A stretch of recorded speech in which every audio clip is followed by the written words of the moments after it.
Hello friends, मैं हूं रुद्र कुमार सागर। आज मैं आपको विज्ञान के ऐसे खतरनाक एक्सपेरिमेंट के बारे में बताऊंगा जिसने इंसानियत की सारे हदें पार कर दी। जी, हम बात कर रहे हैं the Russian sleep experiment, the Russian danger sleep experiment. So friends, शुरुआत होती है रूस के एक रिसर्च एजेंसी सन 1940 में। कुछ वैज्ञानिकों ने इस एक्सपेरिमेंट के लिए 5 कैदियों को इस शर्त पर लिया, अगर एक कमरे में लगातार 30 दिनों तक बिना सोए इस एक्सपेरिमेंट को पूरा करते हैं तो उनकी सारी सज़ा माफ़ कर दी जाएगी। सो फ्रेंड्स, इस एक्सपेरिमेंट के लिए एक बंद कमरे में 5 कैदियों को बंद कर दिया गया और उस कमरे में खाने के लिए कुछ फूड व पढ़ने के लिए कुछ बुक की सुविधा उपलब्ध कराई दी गई, लेकिन सोने के लिए कुछ सुविधा उपलब्ध नहीं की गई। और उस कमरे में एक ऐसी गैस छोड़ी गई जिससे कैदियों को लगातार जगाए रखे, जैसे कि ऑक्सीजन के साथ कोकीन। तो फ्रेंड्स, 4 दिन तक सब कुछ नॉर्मल था। 5वें दिन 2 कैदी अजीब सी हरकत करने लगे। वह अपना मानसिक संतुलन खो बैठे थे, चिल्ला चिल्लाकर अपने गले के वोकल भी फाड़ लिए, जिसके कारण उसकी हाथों हाथ मौत हो गई। इस गैस का असर अब धीरे धीरे सब कैदियों पर होने लगा था, जिसके कारण वे कैदी आपस में अजीब तरीके से बड़बड़ाने लगते। वैज्ञानिक उस कमरे में उस गैस को धीरे धीरे बढ़ाने लगते हैं। 15वें दिन अचानक उस बंद कमरे में सन्नाटा सा फैल गया। इसे देखते हुए वैज्ञानिकों ने सोचा सारे कैदी मरने की स्थिति में आ गए होंगे। इसी को देखते हुए वैज्ञानिकों ने उस कमरे में से उस गैस को निकालने का निर्णय लिया। हालांकि वैज्ञानिकों को गैस के माध्यम से यह पता था कि कैदी अभी तक जिंदा हैं। जब अंदर से कोई आवाज़ नहीं आने लगी तो वैज्ञानिकों ने आखिर बंद कमरे को खोलने का निर्णय लिया।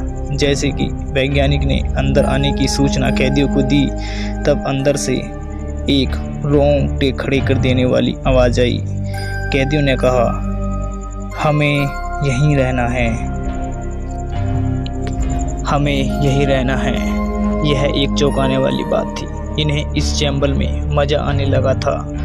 वो चाहते थे कि हम हमेशा इसी तरह जागते रहे।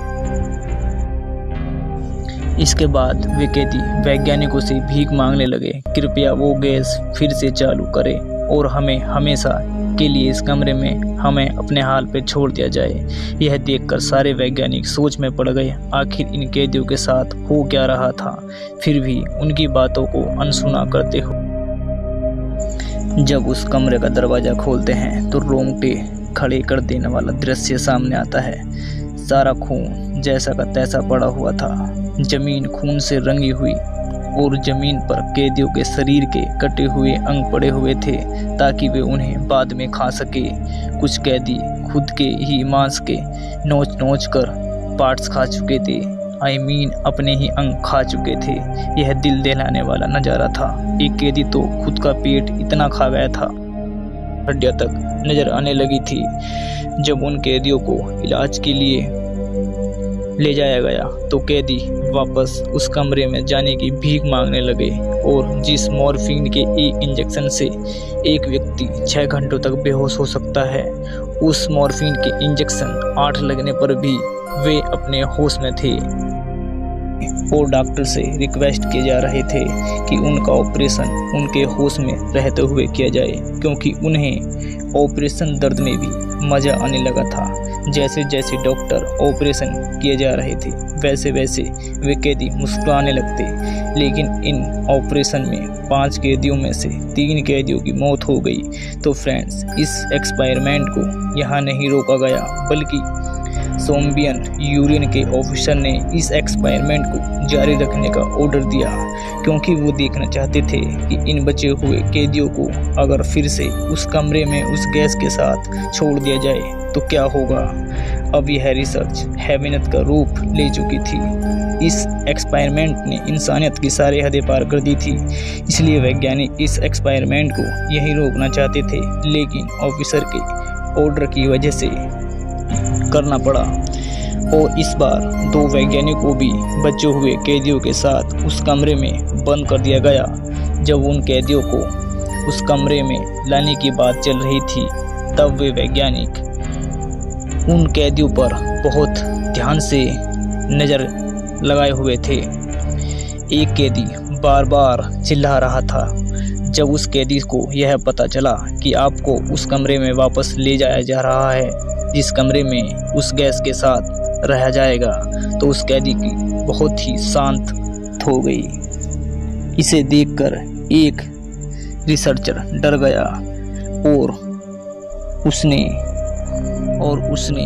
ऑफिसर को ही गोली मार दी और घबराते हुए आखिर उस कैदी से कहा कि आखिर तुम कौन हो। और जो जवाब उस कैदी ने दिया वो बहुत ही भयानक और डरावना था। उस कैदी ने हंसते हुए कहा, मैं तुम्हारे ही अंदर की एक परछाई हूँ जिसे तुम कभी बाहर नहीं आने देते। मैं वो हूँ जिसे तुम्हें रात को डर लगता है।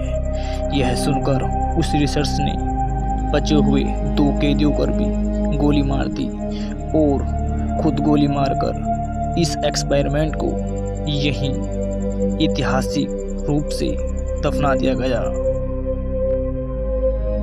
लेकिन समय के चलते सन 2009 में एक क्रीपी पास्ता वेबसाइट पर एक अनजान व्यक्ति ने इस एक्सपेरिमेंट को उस वेबसाइट पर समाज के सामने और इस दुनिया के सामने रखा।